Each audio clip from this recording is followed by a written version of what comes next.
River Road, you got me running way back home. River Road, you got me running all night long. You got me singing some canal boat song. River Road, you got me running all night long.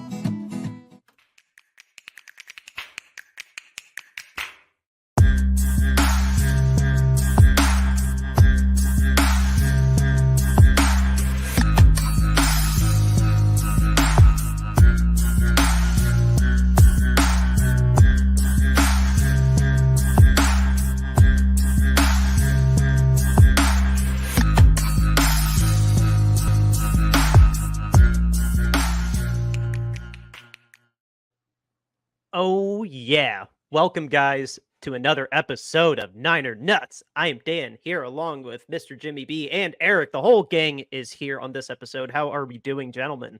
I'm doing good, baby. Got my little glass of scotch to do the show with. I got the Phillies on in the background. Eric, I know, has interest in the Phillies. And everybody, just so you know, today is Eric Easy E's birthday. He is now 30 years old. Yes. Yeah, prematurely gray. Yeah. Happy birthday, like Dan, dude. you don't remember the 49ers Super Bowls. Yeah, exactly. No. Yeah, I don't remember Not any because of you're the 30, because of your old age and your memory. Yeah, I don't remember any of the 49ers Super Bowls from before. Yeah. Exactly. But for real, happy birthday to you, for real. Hopefully you. it's been a good one. Been doing anything fun today? I went to work today, which was a mistake. I should have taken the day off. Did you have the steak dinner yet today? No, the steak dinner is after the podcast. So as soon as All we right, wrap this up, make I sure get to you eat do that steak. butter wash, man. I'm telling you. Yeah, so Ooh. having a steak dinner tonight. My kids got me presents and stuff like that. So it's just been a pretty chill day, but been fun. So That's good. Hell yeah, that's what's up, dude. Well, happy birthday. Ladies and gentlemen, we are finally repurposing what we were going to do for one episode last week until we got interrupted with, frankly, a much more interesting topic, the quarterback values. But today, we are finally, I got my alien shirt back out for this too, just to make it official. We're finally going to be having what I have titled a brief discussion about football films.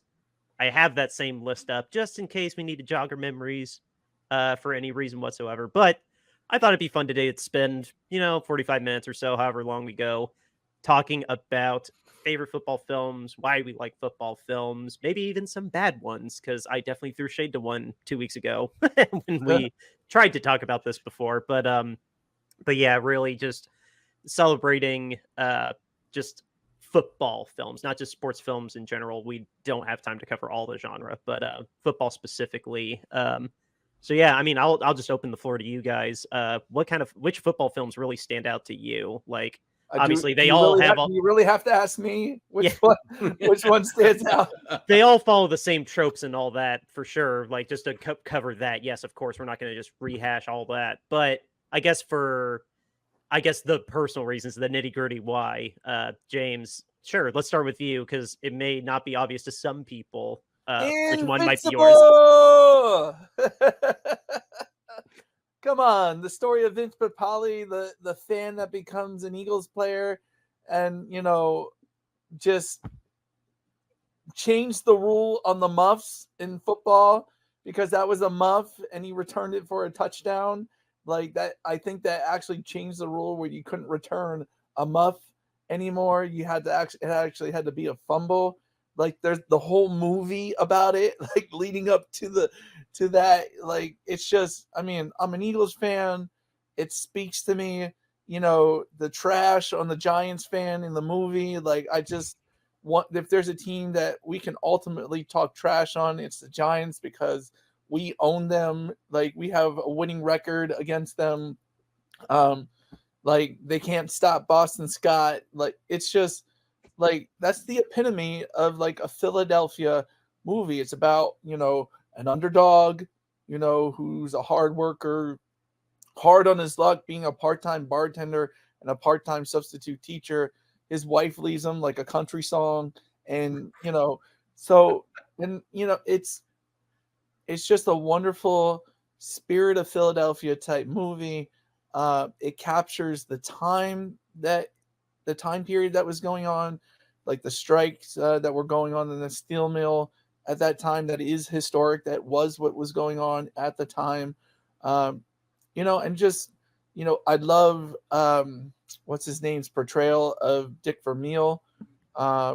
Oh, Dick Vermeil. I thought you were going to say Marky Mark.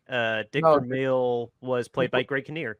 Greg Kinnear's portrayal of Dick Vermeil was perfect. Like he basically, Dick Vermeil was a love you guy, I love you, but then at times he could be a hard ass. Like he really could. And that's true. Like some of that story is true. Like he beat up like so many players. Like he had the roster up at 45 players, I think at the time was 40. You needed 46 players, and he had 45, and he was killing 90 players to find the one player that was going to make the roster that year. And it ends up being Vince Papale, played for by Mark Wahlberg. Hell yeah. And for I mean, people there's even more story to it, because that was 1976. Training camp was happening on July 4th. It was the bicentennial, the 200-year anniversary of the United States. Planes are flying above, and Dick Vermeil's like, "What the heck are those planes flying above me?" And he's like, and they're like, "Dick, it's the bicentennial, 4th of July, 200 years of the country." He's like, "I don't care. We're practicing football. Nobody should be flying over my field," because he was such a conspiracy theorist, and he thought people were trying to gather information on him. Like, yeah, it's, oh my gosh, that movie just, I've watched the history of the Eagles like 50 million times, and I've watched like the whole like Dick Vermeil era of Philadelphia football, and like that movie is just it basically gives the essence of Philadelphia and what it's like to be an underdog, and just make it as an underdog in Philly. Like, I just love it. That's awesome. Anyone that doesn't know, it is the 2006 film with Marky Mark, and surprisingly enough, it is not streaming on Disney Plus, even though it was from Touchstone, which is owned by Disney. And so that's just disappointing. And another good Philadelphia movie that doesn't get enough traction is the garbage picking, field goal kicking, garbage picker, whatever. I forget what it's called, but it's got Tony Danza, and he plays a garbage man who ends up becoming a field goal kicker for the Philadelphia Eagles. That's awesome. All I needed was Tony Danza. Now I kind of want to watch this. Yeah, I can't find it streaming anywhere. It's technically owned by Disney, but they don't put it streaming anywhere. What's it called? The garbage picking, field goal kicking Philadelphia Phenom, I believe it's called. Oh, that's a lot to type out. Like Tony Dan. Put Tony Danza football movie or something like that. I found the title. The garbage God, stupid thing keeps popping up ads. The garbage picking, field goal kicking Philadelphia phenomenon. It came out in 1998 and was a straight to TV movie. Oh, okay. That is not streaming anywhere. Dan, my app says that Invincible is streaming on Disney Plus. Oh, awesome. That's good news. And shade on IMDb for not telling the truth there, because that's what I was going off of. But no, thank God. No, I honestly haven't seen that movie in so long. I really do. I do remember watching it once, like way closer to 2006 than 24. So I need to throw that on my list, my ever endless list of movies to watch. Eric, let's throw it over to you. What's a football movie that really stands out to you as just like a favorite, and why? See, this is where it's going to be really tough for me. I am not a big rewatcher of movies, so like, what? No, my wife and you have that in common. She said I have to give her at least 6 months before we rewatch a movie. Like, oh yeah, easy, yeah. Oh, when it's because like when I'm tangenting, but when the Batman went on HBO, it was literally like 3, maybe, I don't know. It was not that long after we saw it in theaters. I'm like, let's watch the Batman again. And she was like, no. Yeah, no. Well, I wouldn't do that either. No. Big props to her. I wouldn't do that. I went and saw Dark Knight 4 times in the theater, man. No. Once I see it once, like I just remember too many of the bits and pieces and parts of it. So like I don't really ever rewatch it again. So let me ask you, how many times have you watched Goodfellas? If I've seen Goodfellas, once. Oh, that's the wrong answer. Yeah. That is the wrong answer. Okay, so what is this one football movie you've seen only once, or was it good enough you've actually seen it more than once? So when I was a child, back in my adolescence, right, when I was 30 years ago. Yeah, 30 years ago. My mom had a job at a video store. So from like 88 to 94, I watched literally every movie that came out. So Sex, Lies, and Videotape? No, Mom, I didn't watch that. I didn't sneak Videodrome in. Yeah. So I mean, I've seen, if it was something that I wanted to watch, I watched it because she had it at the video store, and we would just go in and, oh, your mom works here. Yep, here you go. You copy and you bring it home and you'd watch it. Or, it would be coming out, and we would get the copies in the night before, and you would get the pre-release copy, and you take it home that night and then bring it, just as long as you had it back before the store opened the next day, it was fine. So, and you definitely didn't have a second VCR ready to copy it before taking it back. No. I mean, why would you do such a thing? But we used to do that with they used to rent. You remember stores used to rent video games too. So like they had video games. So I used to play all the video games when I was a kid too. It was absolutely fantastic. And that's rad. Like kids don't realize back in the day, like it went straight to rental before it actually came out for you to buy. Yeah. If you wanted to buy a rental copy, it was $90. Yeah. To buy a rental copy. Yeah. Before it actually came out to be sold to the public. Yeah. Yeah. They used to be ridiculous. VHS tapes used to be ridiculously expensive. I saw a picture of a VHS of Turner and Hooch that somehow still had its original price tag on it, and it was $85. Yeah. Yeah. That's the rental business. I mean, that was a big business back in the 80s and 90s, and even like small mom and pop stores would have video rentals. Yeah, you could rent a video from mom and pop grocery store. I was gonna say grocery stores used to do it. Like you used to be able to walk into like Kroger and rent videos and stuff like that. I mean, everybody did. Everywhere. Shout out and RIP to Marsh. That was my go-to place. Yeah. So, so I've seen a lot of movies, but again, I've only watched most of them all virtually once. So the only movie that really sticks out for me, I've seen like Any Given Sunday. I've seen Silver Linings Playbook, which is newer, obviously. I love that's in my top 5. I don't really like Jennifer Lawrence, so I can't really put that in my top 5. I think she's a really terrible actress, personally. Ooh. Dude, that is blasphemy. Ooh. And I am throwing away your birthday present now. You do not deserve to get a birthday present from me now. I didn't have one. I didn't. Wow. But now you're definitely not getting one. I do want to know this elusive title, but I'm definitely putting Jennifer Lawrence to the side there so I don't forget her, because that's interesting. Okay. I mean, I like The Waterboy. I liked that Adam Sandler era of movies. I thought that those were entertaining. How do you know you really liked it if you only seen it once? Well, I mean, I have casually seen The Waterboy a couple of other times. It's been on the background. When you say casually, you mean like you had it on in the background while you were doing dishes or something? Yeah. So, I mean, I've seen it in that way, or it was on at a party, right? And it was just kind of like playing and you're kind of like watching it, whatever. So, I mean, I've seen that a couple of times. It's aired on TBS as many times as Shawshank Redemption's aired on TNT. So, yeah. So, I mean, if I had to pick a movie, I guess I would go with something like The Waterboy. Now, you guys might name another movie. Like, I've seen like Gridiron Gang and stuff like that. But I mean, like, I can't really You are the worst movie watcher. Yeah, I am. In the world. You really are. You literally had a video store at your disposal where you could rewatch every single good movie that there was, and you literally said, "Oh, I just need to see it once." I have a million streaming services now, and I don't rewatch anything. I mean, I rewatch very few things. I have seen The Dark Knight a number of times. That movie's absolutely fantastic. Okay, good. I have seen that a number of times. I really like Spider-Man No Way Home, so I've seen that twice now. Oh my God, twice! Oh! Eric loves the movie. He watched it twice. Yeah. I'm trying to think of anything else recent that's come out that I've seen twice. That would qualify as rewatching.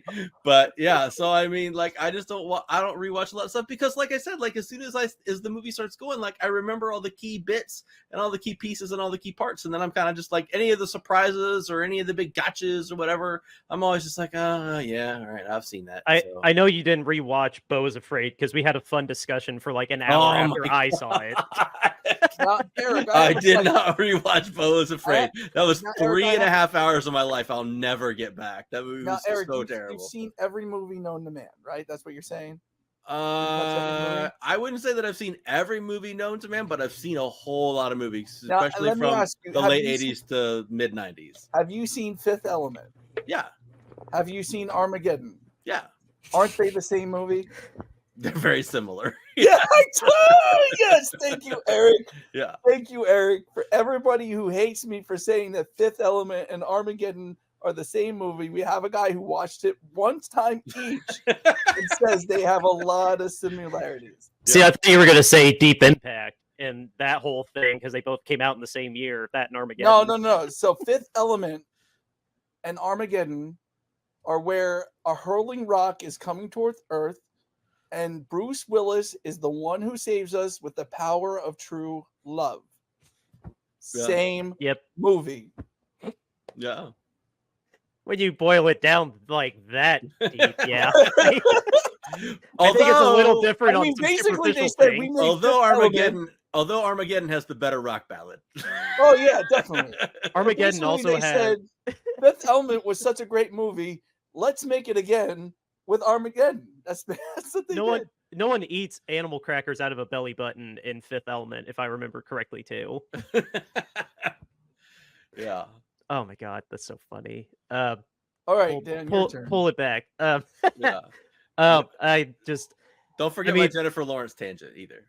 Yeah, yes, we definitely got to talk about that. I humbly disagree, and that's my stance Me for now. too. That's fine. We can. I'll argue with you to the ends of time for that. That's fine. Watch No Hard Feelings on Netflix. That movie is hysterical. She is so funny in it. I love that movie. I very little expectations going into it, but she crushed it. That movie is hilarious. Hunger Games? You don't like Hunger Games? Oh God, not the Hunger first. Games is terrible. The first two are really good, and then the last two where they split up the one book into two parts. Yeah, I would agree. Yeah. I haven't seen the Ballad of the. No, I haven't seen the Ballad of the Hummingbird and the Rattlesnake, whatever the hell that's called. But I've seen the Bone. Winter's Bone's amazing. Bone, that's an amazing film. I have not seen Winter's Bone. Watch Winter's Bone. You might actually like Jennifer Lawrence after that one. Oh, John Hawkes is incredible in that. She's just very flat all the time. She doesn't emote. She's just the same. Dan. She's just the same. Bleep it out. Bleep it out. Thanks for the extra work. She's the same in every movie. She doesn't exude a bunch of characters. She doesn't exude a bunch of personality. What you are talking about? She's the same flat self in every movie. She is not. She is not. No, she is. Every movie, when she's Katniss Everdeen, she's just through the whole movie, the entire time. Eric, come on. Hold on. We just had a whole episode on mental health awareness and what bipolar is, and she is bipolar in Silver Linings Playbook. She plays it to a T, Eric. What a female goes through with bipolar. I will hold on. I will. Dan is referee. I'm just taking a pause because I didn't finish my Hunger Games stance. Because I side a little more with Eric, but not because of her performance. I have many issues with. I didn't like the first one. I did really, really like Catching Fire. I thought that was a great film. Catching Fire is the best one. But then, yeah, the Mockingjay. The Mockingjay one's like Mockingjay without. Both Mockingjays are bad, but I didn't like the first one. But yes, Catching Fire is good. And then whatever the the Ballad of the Bird and the Snake. I didn't see that one yet, No, I didn't see that one either. but she's not in that one, so that's apropos of this. Yeah. The Hunger Games movies were bad. I've never even seen the third one. The first two, I are watched good. the first one. It was boring. I watched the second one. It's the same movie as the first one. So I Mm. was like, whatever. Same movie, but It's better. not, I though. would It's argue the same not. movie, It's but better. still not. You have first Hunger Games is like almost like Star Wars. It's like Whoa, Star Wars. slow your roll a little bit. Oh no, I'm dead serious. Like it's Star Wars. And then what is the second one in Hunger Games? It's Catching the Fire Empire is not Strikes Empire Back. in any way, shape, It or is form. totally Empire Strikes No. Back. Now It I'm is deviating even further away from you. Catching Fire is good, but it's not that good. Dan, you need to delete Hold on. James. First of all, Dan, you said the same exact thing. You literally said that Catching Fire was like Empire Strikes Back. I'll When? find the text. I will find it and dig it up because you said that. That was not my words. Those were your words. Jimmy B's Oh, got that's- receipts. Oh my god! If you have receipts, I want to know what year that was, because that was definitely before 2020. That was definitely before, like, That was before Dan stopped drinking. yeah. No, there is one of my friends definitely has a receipt, and my Facebook has a receipt too. When I wrote a little over the top review of Man of Steel, when I was definitely not in correct headspace when I saw it. So First Man of all, of Steel is Dan not is the great, but it's biggest not Zack bad. Snyder defender there is. Oh, Oh, yeah, don't- you do love some Zack Snyder. oh, don't. I have never met a bigger Zack Snyder defender than Dan. I literally just bought at Disc Replay, because I go to Disc Replay like at least every other week, and I literally just bought for $6 the 4K of Watchmen because I love it. You said it. Except I cannot defend Rebel Moon. Rebel Moon is terrible, but Oh, I heard that was really bad. I'm not going out of my way out. When the director's cut comes out, maybe I'll watch part 2, but I am not watching the theatrical cut of part 1 because I'm getting all. There's 4 versions of them. Part 1 and 2 PG-13 cut, and part 1 and 2 R-rated cut. I am not watching part 2 until the R-rated cut comes out because the PG-13 cut of part 1 was absolute dog crap. It was terrible. Oh, okay. Now I will give you credit. The Justice League Zack Snyder cut was actually pretty good. Yes, Zack Snyder's Justice League. Let's give it the proper title. Zack Snyder's Justice Sorry. League Yes. was awesome. Yes. Now it's 4 hours long, which maybe he could have done a little something with that, but I mean, they could have done like the Kill Bill thing, Justice League 1. You can't tell the guy that had a whole campaign go on for upwards of 5 years to get the movie made that he has a runtime limit. I'm just just saying. But I'll give him credit that he took a movie that when I watched the original Justice League, I thought was abysmal. Oh, he actually took it and make a movie that was actually really pretty enjoyable. Oh, the Whedon cut is unwatchable. It's just especially it was already really bad, but now I don't ever intend to watch that cut again. Yeah. But anyway, to football.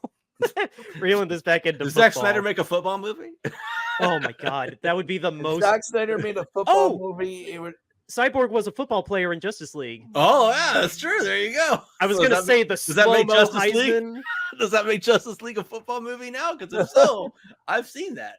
Oh, I have a really great question from that list that I was referring to 2 weeks ago because I think it is worth debating after I say my title. But no, really the movies that really stand out to me as like really core like football movie memories, like as I've been thinking about it, there's just other sports movies in general that I feel like I gravitate to more. Like, yes, I do love Any Given Sunday, and I love Oliver Stone as a filmmaker. He's one of my favorite, and his football movie is great. JFK is bogus. Oh, hold on. Let's not. I'm sorry. Yes, yeah, it's bogus, but it's a great movie. Well, yeah, he has talent, but still, it's garbage. Take it as a piece of fiction, and it's a very thrilling thriller. If you go into it knowing that who he's propagating is full of crap. Yeah, he was. He definitely. If you go into it knowing that this is full of S, then yes, like JFK is a great thriller. But anyway, I loved Any Given Sunday. And then like you said, the Adam Sandler film, Waterboy, and then even Adam Sandler's The Longest Yard remake, and Burt Reynolds' yeah. The Longest Yard. All those are great films. The one that I would say really, I don't know, it's not exactly fair when I haven't seen like Friday Night Lights. I know I go ahead and shame me. I haven't seen Friday Night Lights yet, I but saw I that. had. That was another movie I saw like 10 times in the theater because I was in the Army in basic training and they let us out for a whole weekend pass. And basically, that had some stuff that would be favorable to a young man who is 20 years old in the military. Right. That's what I'm going to say. You know, would I watch it now with the intent of what I watched it then? No, I would not. You know, I would just watch it as a movie, and you know, maybe the kids will, when they're 17, can watch it with me. But that came out. That just for me. That just came out when I was way too young to watch it because it came out in 2004. It didn't come out in 2004. Wasn't the OG Friday Night Lights was 2004, wasn't it? No, you're talking. That was the series. I'll look it up. Friday Night Lights, the series started in 2006, and yeah, Friday Night Lights, the movie with Billy Bob Thornton, in 2004. Oh, I'm thinking the wrong movie. What am I thinking about? Varsity Blues. That's what I'm thinking about. Oh, that's way before me. Yeah, I'm thinking of Varsity Blues, not Friday Night Lights. Okay, yeah, you're right. Friday Night Lights. Another movie I haven't seen, but I have seen some seminal football films, like of course Rudy, Remember the Titans. I've seen those, but for me, I'm gonna cheat and say two for very, very different reasons. We Are Marshall. I know both of these I probably brought up at the tail end of 2 weeks ago, but they're worth recommending again, at least to me. I've seen other sports movies that have moved me as much as We Are Marshall that maybe I'd put a little bit above them, but for strictly a football movie, I haven't been moved by one quite as much as I was by We Are Marshall, just because it has some of the football cliches in it, but it gets the benefit of having, albeit a very, very, very tragic story to start it, a very tragic event that starts the movie, but it elevates itself and wears its heart in its sleeve in a way that just doesn't feel cliche. It doesn't feel like it's besmirching the memory of the players and the coaches that were lost in that plane crash. And Matthew McConaughey, it was right on the eve. We weren't technically at the reconnaissance yet, but I would love if history could remember that he did that before the reconnaissance started with Killer Joe and Dallas Buyers Club and Bernie. The guy from Lost is in it too. He's amazing. I don't know. It had such a human element to me that elevated it above the cliches that I love. But I don't know. That human element was just really touching to me. And then it's probably the best movie of a 3-9 team that you're gonna find. That's true too. That's fair. Yeah. And then the other movie that just will never leave my mind, it's basically going to live rent free because I can't make it pay rent, is the Kevin Costner film Draft Day. Partly because I do love Kevin Costner, but it is such a silly movie for a true diehard football fan. Some of it's going to be aggravating, some of it's going to be so preposterous and ridiculous, but one, yes, it's a movie, but two, guys, like, this is not for us. This is to park your brain at the door, get a hyper dramatized, hyper sensationalized, kind of from root pieces that are true, but exaggerated for entertainment purposes. You got Kevin Costner, you got Chadwick Boseman before anybody knew who he was. Jennifer Garner's in it, Dennis Leary's in it. It's a great cast. It had a great director in Ivan Reitman. It's for the sheer sit back, check your brain at the door, have some popcorn. You're going to laugh a few times. You're never going to be bored. It's a very fun movie to watch if I need cheering up or if I just like miss football, like during the off season. Like, again, it is a very silly movie, but it's so digestible and watchable that I can forgive the technical stuff that it doesn't do right. Like, it's not a documentary. You're watching a movie from Ivan Reitman. Like, that should be your first flag. But no, I really cherish both of those movies. So my ex-girlfriend took me to see 50 Shades of Grey on opening night. and her penance was to go to draft day on opening night. I like that you call it Her penance. That was her penance for making me go to see 50 Shades of Grey on opening night. Oh, that's Seems well wild. deserved. Those came out in the same year. That's funny. Yeah. I mean, she was like, "We're going to see 50 Shades of Grey on opening night." I'm like, "Great, a movie about a girl who's trying to get a guy to commit. Great. Oh, I love it." And and Nothing so else interesting about that at all. That's all the movie is. that's basically what it is. It's just a girl trying to get a guy to commit. I mean, that's basically what it is. And see, I oversimplify movies. That's what I do. Yeah, So, I feel like I've not seen that movie, but I've heard enough about it that I feel like you're leaving out a wide berth of things from the movie. that's basically Like, the premise. I don't feel like that's what got every woman in the country up in a storm. Was that Eric, Eric, I have a- I mean, there's a lot of fluff. I feel like that, there's the Jimmy makes B it cut of exciting 50 for, Shades of Grey. 40-year-old cougars and stuff like that. There's a lot of fluff. But breaking it down to just the simplest form, it's about a girl trying to get a guy to commit. Okay. This is All like right. when I asked This is like when I spent a night asking ChatGPT to badly explain fill in the blank title. This and Eric, I'll send you since you seem to be missing what else is, I'll send you a couple links for why people like that movie. Okay. You might want to turn your VPN on. Yeah. I mean, Oh, my stomach hurts. That the was draft funny. day, that was her penance. Like you said, Dan, that is one of those things like, yeah, it would never happen because it's the Cleveland Browns one. And, it's ridiculous, but Shit's on Cleveland. at the same time, it is sort of like a fun, experiment, what it's like to be in a draft room on draft day, because that's about the closest we're really going to come to. And Kevin Costner is way better than he has any right to need to be for this movie. Yeah, he does. Kevin Costner's a really good actor. I mean, Exactly. He was way too good for this movie, but we're so blessed that he was willing to do it. Yeah, I mean, generally he brings his A game whenever he does things, so I'll give him credit for that. Oh, mad props to Kevin Costner. He's amazing. Yeah, for sure. And shout out to him for telling Yellowstone to F off because of his movie.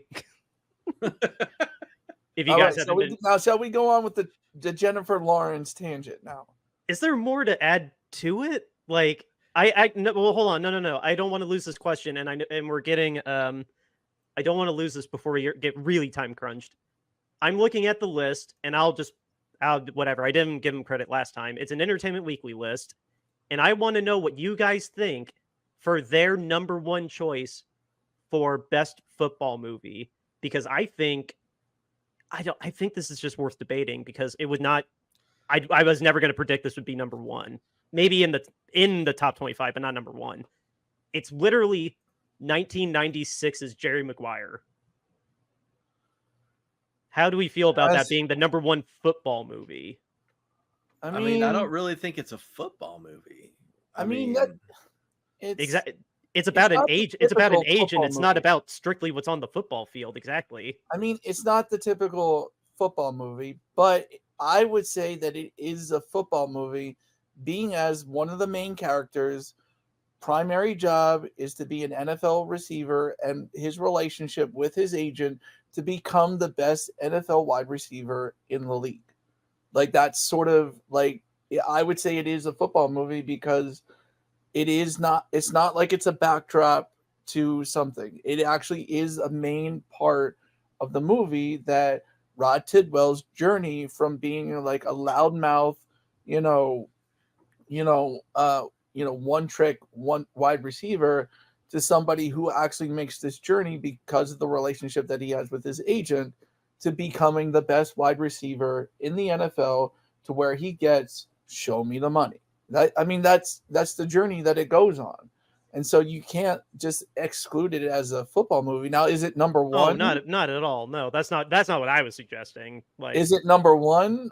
I don't know if you would put that number one, but I mean, if we're discussing it as like, should it be in the top 25, 10 or whatever? Oh, Yeah, I would say, yeah, it should be there.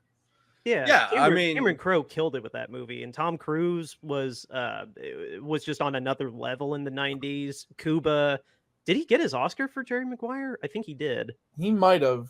I think it was this film he got his Oscar. But no, Cameron Crowe was at the top of his game too, and it's a Renee Zellweger. It is, yeah. Renee Zellweger's in it, and she's great. It's an exceptionally well made movie. Oh yeah, the little kid with the glasses. Yeah, what was the name of the little kid? I don't know. He was hot for a second. Jonathan Limbicki.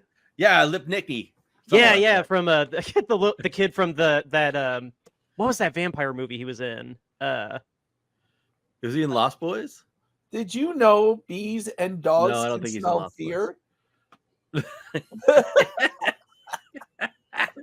He was, I swear to God, he was in some vampire movie. Oh, and Stuart Little. He was the little kid in Stuart Little, wasn't he? Yeah. He might have been, yeah. So, I mean, I think Tom Cruise was really good in that movie. But again, Tom Cruise to me is another one of those guys that always seems to bring his A game no matter what movie that he does. I mean, I don't really ever recall seeing a Tom Cruise movie that I didn't. Well, Interview with a Vampire is kind of stupid, but I mean, most Tom Cruise movies that I see, he's generally pretty good in. So, I mean, I agree that it should definitely be on the list. I don't know that I would make it my number one football movie of all time. It's a really good movie. If I dust off my like film critic hat, yeah, it probably like in those regards is like the best made movie. But yeah, no, I'd be fine with it in the top 10 still. But if we look at it objectively as where it ranked in, like, let's say Academy Award nominations and things like that, how it was up for Best Picture and all of that, like, okay, there is an argument for it to be made as the number one film. If we look at it from just purely what we would consider statistical standpoint of the amount of SAG awards that it got, how many Golden Globe nominations it got, how many Oscar nominations it got. It left a mark on culture too, because we still yell, "Show me the money." We still share that GIF of Cuba shouting into his phone. Like, it left a mark on culture too. That's true. And that's the thing. Like, you know, we could sit here and say, like, our favorite football movie is this, but that's our personal choice, you know? And if we are to stack, I like my football movie to be on the football field. Yeah, like, but if we think about it, you know, if we polled 100 million Americans, you know, that might end up, you know, if they watched all the football movies, that might end up maybe in the top 5 or number 1, just because, you know, it was an iconic movie of the 90s, you know. Yeah, I mean, that is true. It was a very iconic movie, that's for sure. Oh yeah, no, and it covers all the bases. The general public loves Tom Cruise. Cuba got put on the map because of that movie. Film nerds like you and me, we both, Jimmy, you and I, we can name Almost Famous, and then this Cameron Crowe's resume is just incredible. Vanilla Sky, just from a film nerd perspective, he's one of those, just, I don't know if you could argue all time, but he's made some movies that have made a mark on culture. So no, I don't blame it for being on the list. Just mild. What's like number 2 or number 3? Oh, of course. And I closed the list. Number 2. Oh, snap. Nope. That was my fault. And history is right there, and not Jonathan Limbicki. There we go. Number 2. Oh, nope, that's not the right. Number 2, right behind it, was Rudy. Okay. Oh yeah, I could go with Rudy. Yeah. I could definitely see Rudy. I forgot this was on the list. This is another really, really, really good movie. I also put this in my honorable mention now that I'm looking at it. Will Smith's 2015 Concussion. Oh, that was a really good movie. Yeah. That was a great movie. He did get robbed of being nominated for an Academy Award for that movie. I agree with him. I really do agree with him. I don't agree with Jada Pinkett Smith, except when she said that he got robbed. Yeah, I agree with you. I was just, she really did. He should have slapped somebody for not getting nominated for that. That was a really good movie. And any listener that can find a way to watch it, I don't know where it's streaming, but Eric's got it. Eric's got it. He knows. Yes, pull up Just Watch for us. But yeah, Concussion's a great movie. Hey, Eric, the Phillies just gave up 1 run. There's a runner on first and third with 1 out in the 5th. All right. Oh, you cannot stream Concussion anywhere. You must buy it. Oh, of course. Look at the NFL suppressing the truth. I did watch it. What's going on? No, That is probably what is going on. no, I watched it on Prime last year. I want to say. I think it was Of course, just but Prime has a deal with the NFL, so they're not going to stream it for free anymore. They're not going to stream it with Amazon Prime. They're going to make you pay for the truth. Well, the NFL didn't really have to put too much pressure to hide it on Stars because I know it was a Sony movie, and those just at the time Sony went to Stars. They don't anymore. Now Sony goes to Netflix, but Yeah, no one watches Stars. except 50 Cent fans. Yeah. But no, I sincerely recommend Concussion. That was a phenomenal film. I guess to round out the top 5, Friday Night Nights was 4. And have either of you seen Monday Night Mayhem? I literally don't know what this is. I have no idea what that is. I've not I heard have of that. no idea what it is and why is it on the list. Oh, it's got John Turturro as Howard Cosell. Howard Cosell. Yeah, Not Cosell. Cosell. Come Cosell. on, It's Dan. it's the story of the creation of ABC of Monday Night Football when ABC made it. I have to watch that now. Oh, it's Howard a TV. Cosell here. It's a TV movie. That's probably why. It was a TV movie from 2002. Yeah, no, here's a picture of John Turturro. That's that's kind of cool. That's good makeup. I mean, No, Howard I've never Cosell heard of is- that movie.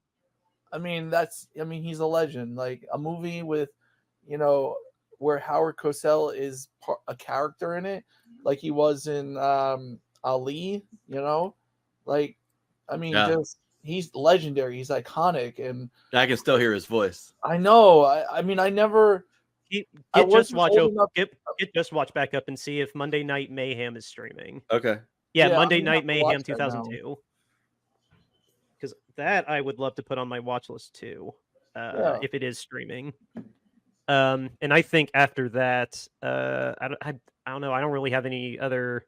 The Jennifer Lawrence tangent. We're not going off of that. That is have not a- available for streaming. You got to buy it on Amazon or Fandango.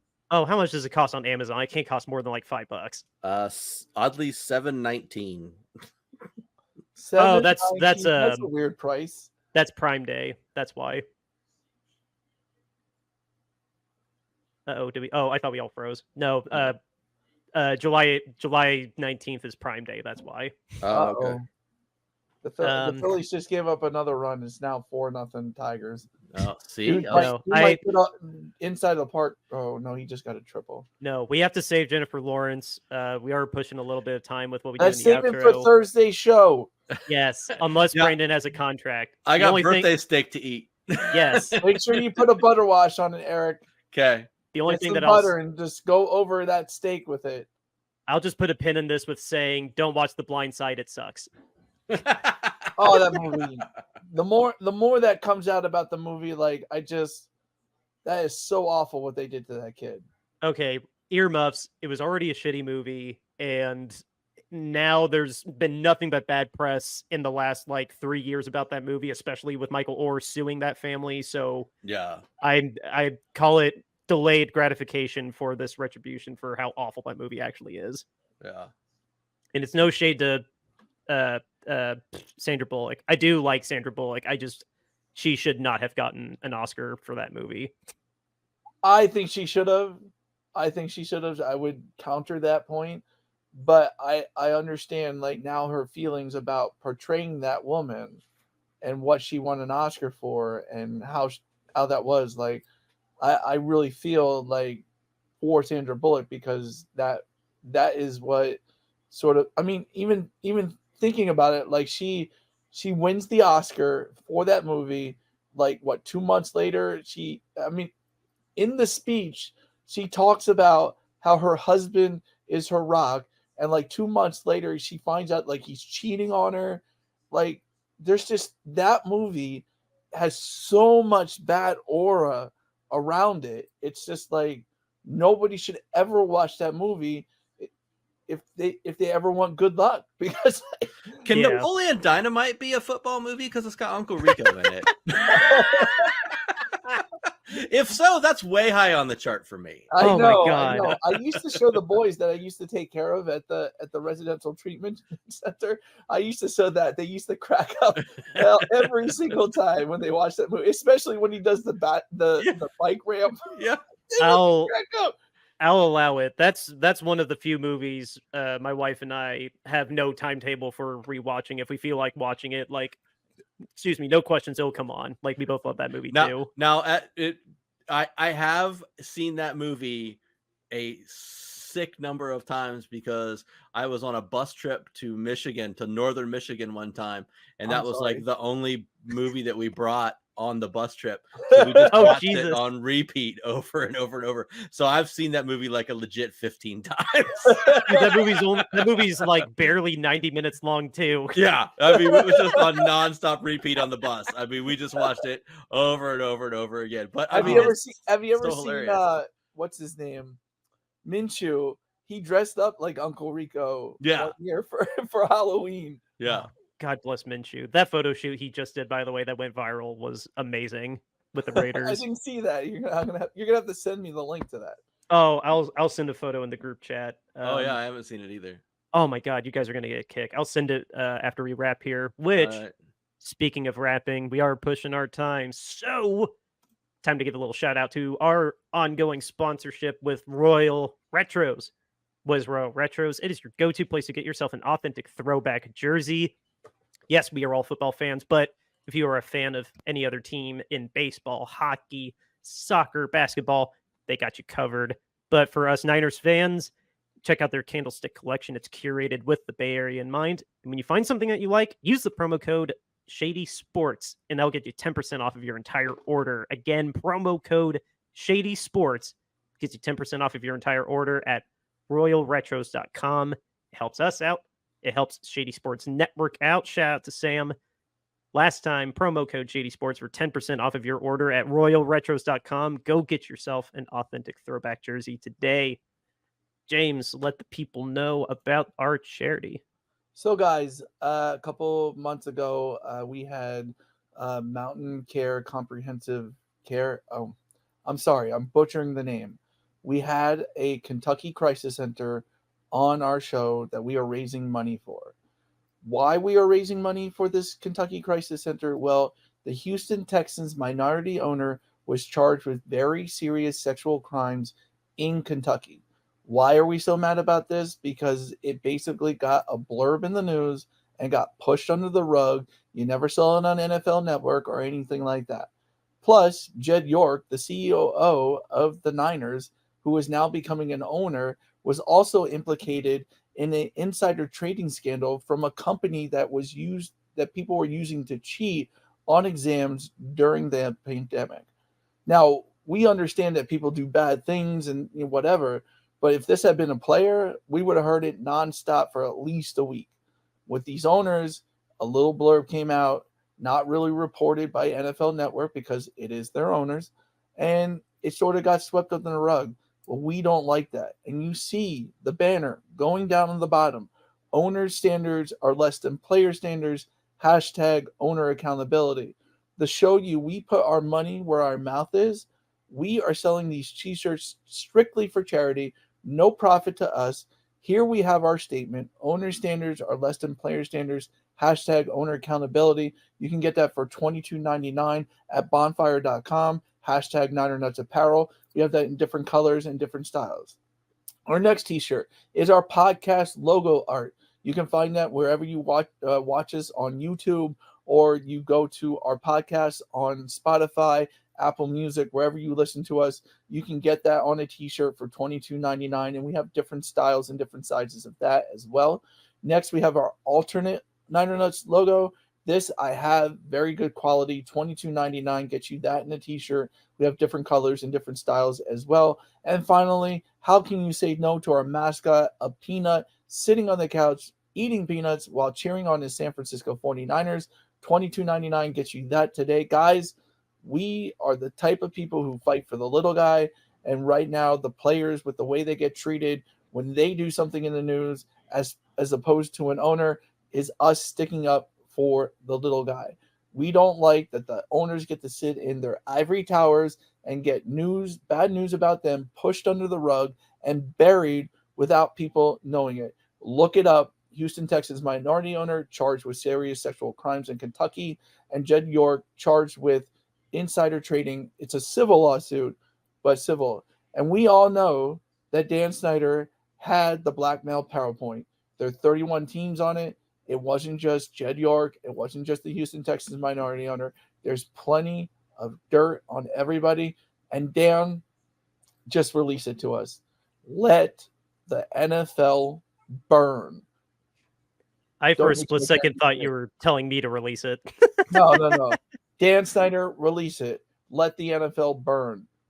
Donate to our charity by going to Googling Niner Nuts Apparel, bonfire.com. It's literally the first link, and it's also in the show notes. Yes, just like James said, look in the show notes here on YouTube or wherever you listen to us on a major podcast platform. I always like to end the show with one very tiny news blurb. We don't have Brandon's contract yet, but obviously we do a whole episode about that. That's because John is a bad GM, right? He is holding all the cards. I would not necessarily put that as bad, but the one thing I do want to say, though, which will irritate you two to no end, because I'm the only one of the hosts that cares about this. We have an official division for the in-season Hard Knocks. It's the AFC North, which means it's the Ravens, Bengals, Browns, and Steelers. And all three of them have official release dates. The Giants actually start next week for the Front Office, the first edition of Front Office Hard Knocks on July 2nd. The Bears. How much Hard Knocks do we need? Do we need all these Hard Knocks? The Bears are on August 6th, a month later, for the flagship training camp show, which Eric... And then the AFC North will start on December 2nd for the back half of all four of their seasons. I don't care. Really? I That will doesn't watch start them. until December? Yeah, the in season one. It said it wasn't going to start till December 2nd. So, Oh, that's kind of unfortunate. well, the season carries on until the second week of January now. So, Yeah, it's just that, like, I mean, I don't know. I mean, theoretically, probably one of those teams will be like out of it by the time that The that's- Steelers. Yeah, that's what I was thinking. So Yeah. well, I mean, I thought it was gonna start, theoretically like, the Steelers, but the Steelers are always 500, so they'll probably still be in the mix. Yeah. I thought it was going to start to like the week before Thanksgiving or like Thanksgiving week, like Yeah, which would Like be a on week Black earlier. Friday or but- something. yeah. Right. I thought it was mean- going to, but yeah, no, those are when the dates are, and yeah, I will. Don't worry, guys. I will take the bullet for us. I will watch all of them, so you don't have to. Thank you. I'm Thank you.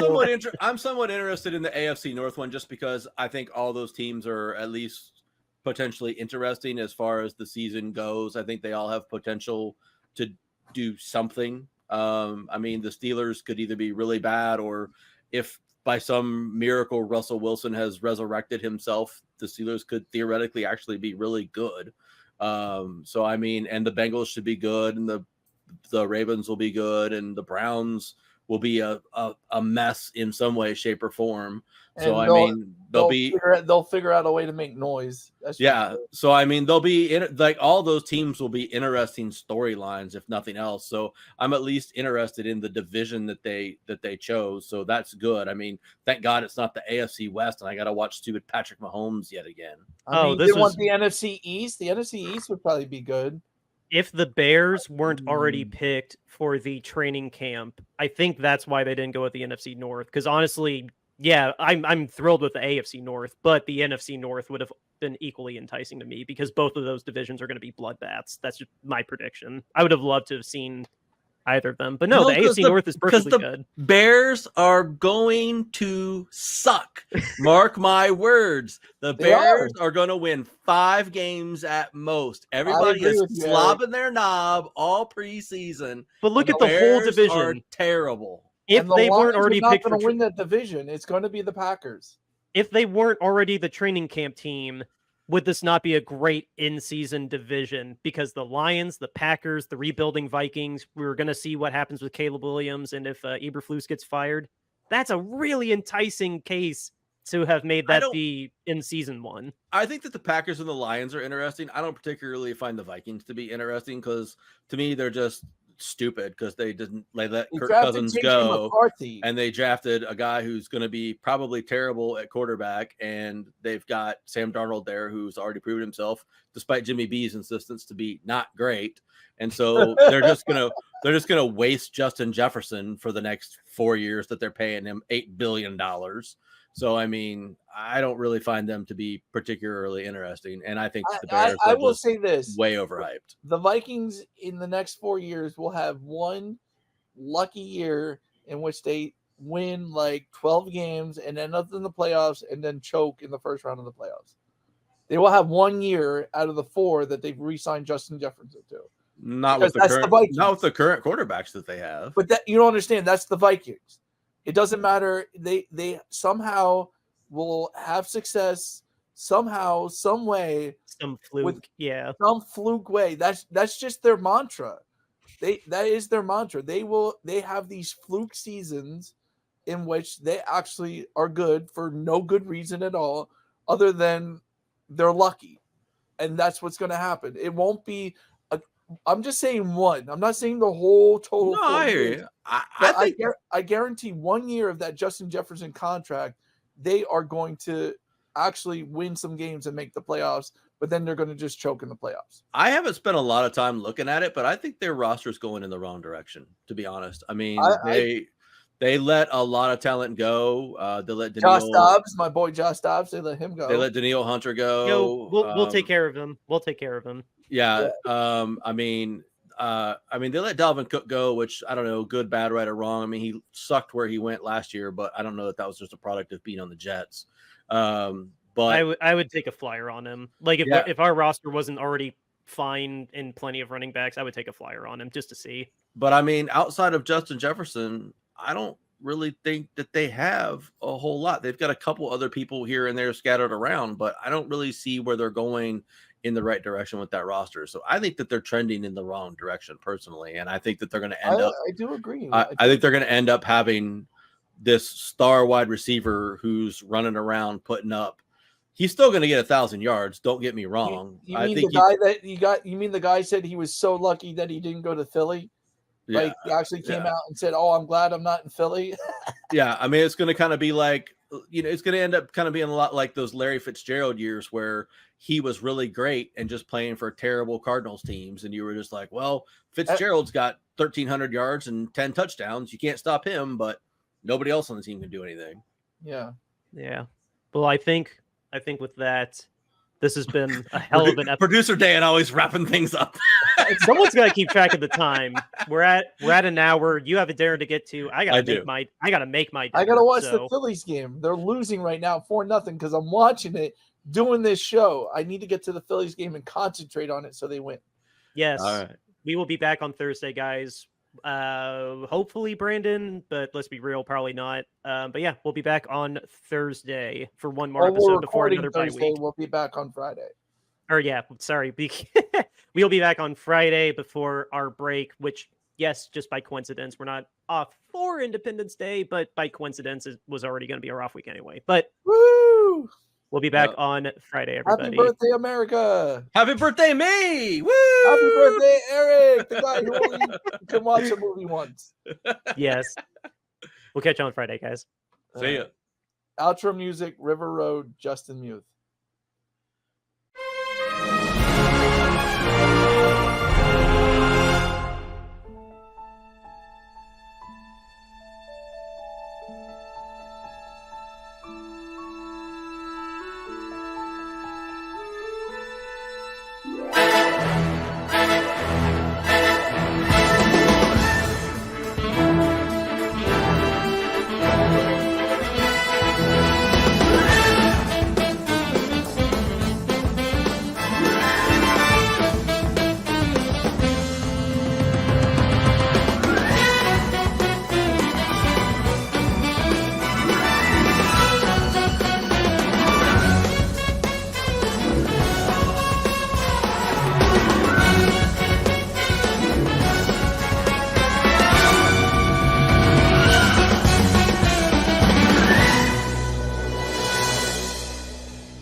Road, you got me running way back home. River Road, you got me running all night long. You got me singing some canal boat song. River Road, you got me running all night long. River Road, where have all the women gone? Have they kissed her hand and waved you bye-bye? Have they thought about crossing your double yellow lines? River Road, they love the way you whining.